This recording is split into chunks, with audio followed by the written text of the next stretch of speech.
Getting a Unity error when launching Peek on your PC?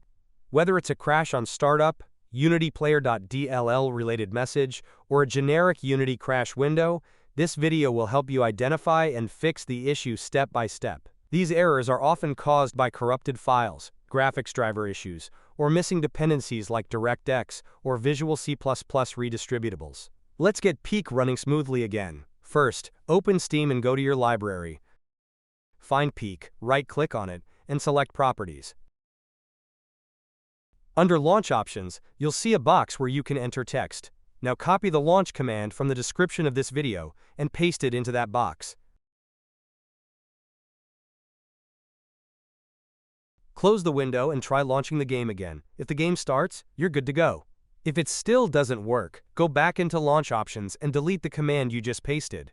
Then move on to the next step. Step 2. Let's make sure your graphics drivers are fully up to date. Open your Start menu and type Device Manager. Open it and expand the section that says Display Adapters. Right-click on your graphics card and select Update Driver. Click on Search automatically for drivers and let Windows look for any updates. Alternatively, if you have an NVIDIA graphics card, do this. Open your Start menu, type NVIDIA app, and launch it. Go to the Drivers tab, click Check for Updates, and install the latest driver if available. Keeping your drivers updated is key for preventing errors like this. Step 3. If you're able to access the game after those steps, go to Settings inside Peek. Look for the VSync setting and set it to Enabled. Set the maximum frame rate to 60 FPS. Press back and launch the game again.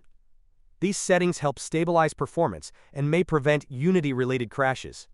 And that's it. Your Peek Unity error should now be resolved. If this tutorial helped you, don't forget to smash that like button, subscribe to the channel, and check out more PC gaming fixes. Thanks for watching, and happy gaming!